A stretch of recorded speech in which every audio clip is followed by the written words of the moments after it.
দর্শক, জাতির উদ্দেশ্যে ভাষণ দিচ্ছেন প্রধান উপদেষ্টা ডক্টর মোহাম্মদ ইউনূস। আমরা সরাসরি যাচ্ছি তার বক্তব্যে। এবং সুষ্ঠু নির্বাচনের মাধ্যমে নির্বাচিত সরকারের কাছে ক্ষমতা হস্তান্তর করা।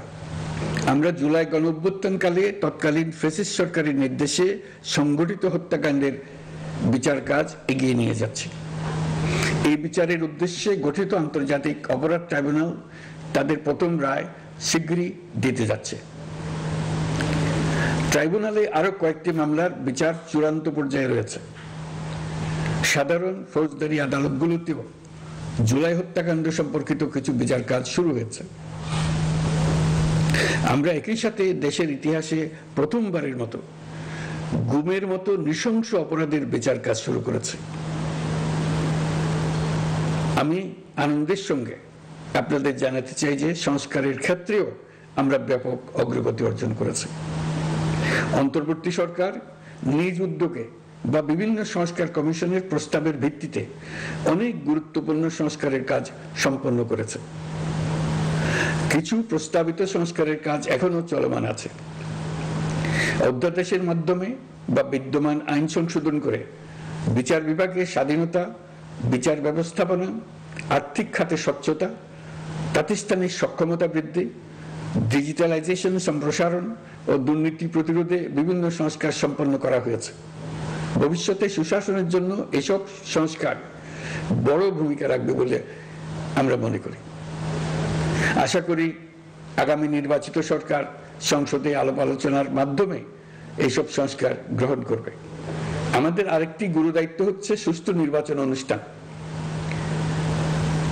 আমি ঘোষণা করেছি যে আগামী ফেব্রুয়ারির প্রথমার্ধে জাতীয় সংসদ নির্বাচন অনুষ্ঠিত হতে যাচ্ছে। এই নির্বাচন উৎসব মুখর, অংশগ্রহণমূলক ও সুষ্ঠুভাবে অনুষ্ঠানের জন্য আমরা সব প্রস্তুতি গ্রহণ করছি। আমাদের উপর অর্পিত দায়িত্ব আমরা সঠিকভাবে পালন করার জন্য সর্বাত্মক চেষ্টা করে যাচ্ছি। প্রিয় দেশবাসী, রাষ্ট্র কাঠামো সংস্কারের প্রস্তাব তৈরির লক্ষ্যে জাতীয় ঐকমত্য কমিশন নিরলসভাবে গত প্রায় 9 মাস ধরে কাজ করেছে। এই সময় কমিশন জুলাই গণঅভ্যুত্থানে অংশগ্রহণকারী রাজনৈতিক দলের প্রতিনিধিদের সঙ্গে দীর্ঘ আলাপ আলোচনা করেছে।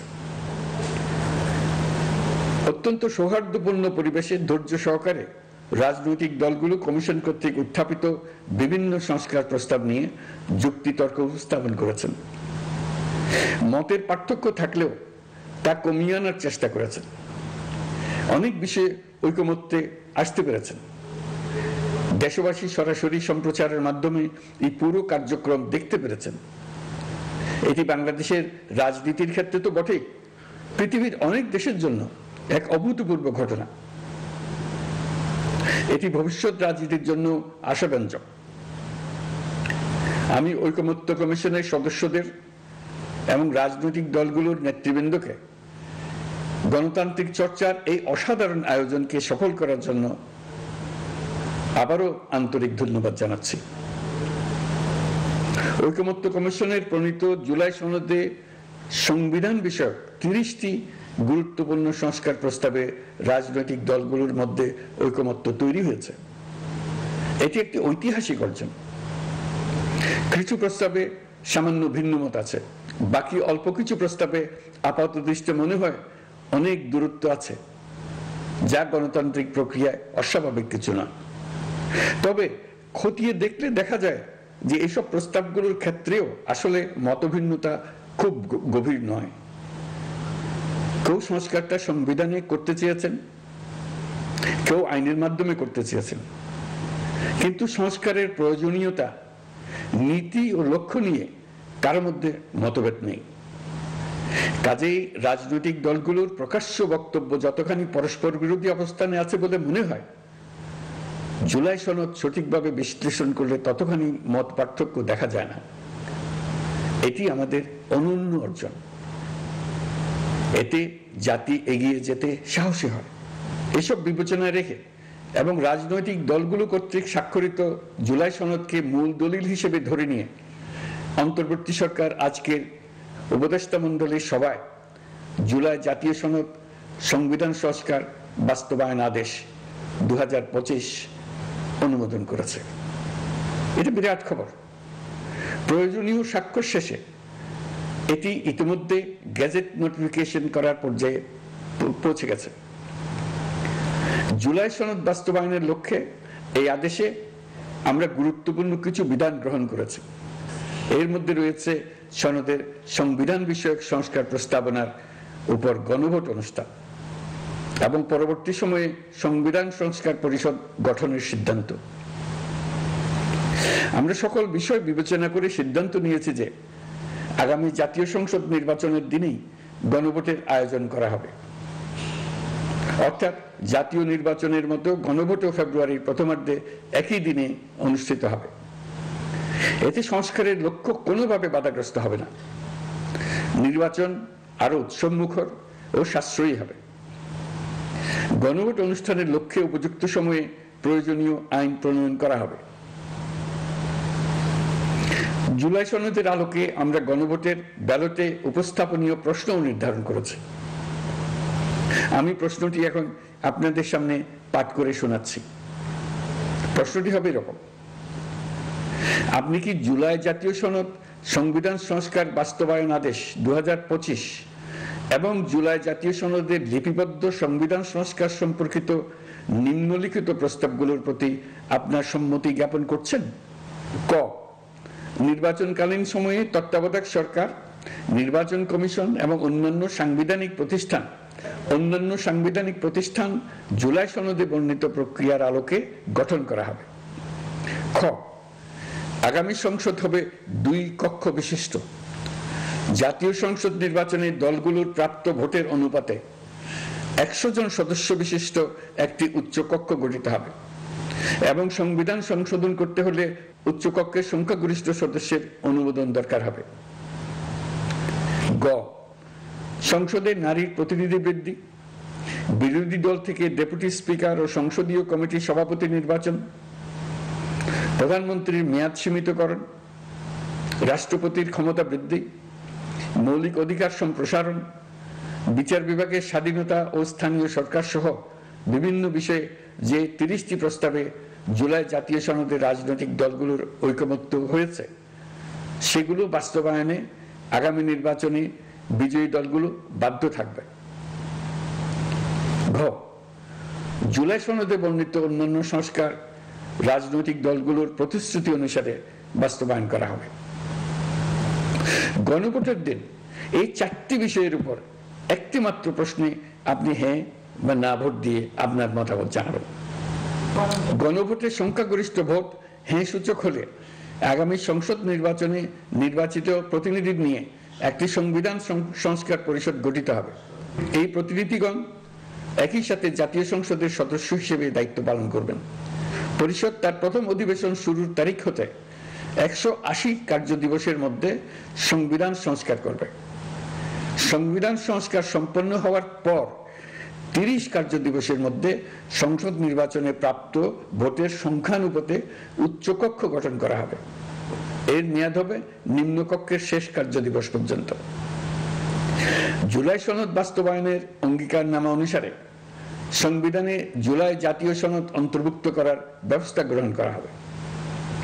এটিও আজকে অনুমোদিত আদেশে উল্লেখ করা হয়েছে। প্রিয় দেশবাসী, অভ্যুত্থানের পর দায়িত্ব গ্রহণ করে অর্থনীতিকে গভীর গহ্বর থেকে উদ্ধার করা ছিল আমাদের জন্য একটা বিরাট চ্যালেঞ্জ। গত 15 মাসে আমরা সেই চ্যালেঞ্জ উতরাতে সক্ষম হয়েছে। রপ্তানি, বৈদেশিক বিনিয়োগ ও রিজার্ভ সহ অর্থনীতির সবগুলো সূচকে দেশ ইতিবাচক ধারায় ফিরেছে। লুট হয়ে যাওয়া ব্যাংকিং খাত ইতিমধ্যে ঘুরে দাঁড়িয়েছে। মানুষের আস্থা ফিরে এসছে। ব্যাংকিং খাতকে আরো শক্তিশালী করতে নানামুখী পদক্ষেপ চলমান রয়েছে। অভ্যুত্থান পরবর্তী সময়ে বিভিন্ন দেশের বৈদেশিক বিনিয়োগ হ্রাস পেলেও বাংলাদেশে গণ অভ্যুত্থান পরবর্তী প্রথম বছরে বৈদেশিক প্রত্যক্ষ বিনিয়োগ অর্থাৎ এফডিআই 19.13% বৃদ্ধি পেয়েছে। এটি বৈশ্বিক প্রবণতার বিপরীতে এক অনন্য অর্থনৈতিক দৃষ্টান্ত স্থাপন করেছে। আগামী সপ্তাহে ডেনমার্ক ভিত্তিক মায়ার্স গ্রুপের মালিকানাধীন এপিএম টার্মিনালস বিভি এর সঙ্গে লালদিয়া কন্টেইনার টার্মিনাল প্রকল্পে 30 বছরের কনসেশন চুক্তি স্বাক্ষর হতে যাচ্ছে। এই চুক্তির আওতায় ইউরোপীয় এই কোম্পানি 550 মিলিয়ন মার্কিন ডলার বিনিয়োগ করবে। এটি এই যাবৎকালে বাংলাদেশে ইউরোপের সর্বোচ্চ একক বিনিয়োগ। লালদিয়া হবে দেশের প্রথম বিশ্বমানের গ্রিন পোর্ট। প্রিয় দেশবাসী, প্রায় 1.5 যুগ ধরে আমাদের জনগণ ভোটাধিকার থেকে বঞ্চিত ছিলেন। তারা আজ আসন্ন নির্বাচনে তাদের ভোটাধিকার প্রয়োগ করার জন্য উন্মুখ হয়ে আছেন। আগামী ফেব্রুয়ারিতে সুষ্ঠু নির্বাচন অনুষ্ঠানের বিষয়ে অভ্যুত্থানের সপক্ষে রাজনৈতিক দলগুলোকে অবশ্যই ঐক্যবদ্ধ থাকতে হবে। তা না হলে জাতি এক মহা বিপদের সম্মুখীন হবে। এই সম্পর্কে আমি আগেও একাধিকবার আমার আশঙ্কা প্রকাশ করেছি। ফ্যাসিবাদের বিরুদ্ধে 2024-এর জুলাইয়ে মৃত্যুর মুখোমুখি শির উঁচু করে দাঁড়িয়ে দেশবাসী যে ঐক্য গড়ে তুলেছিল, আমরা জীবিতরা যেন অল্প স্বল্প ভিন্নমত ও লঘু বিবাদে জড়িয়ে তার মর্যাদা ক্ষুণ্ণ না করি।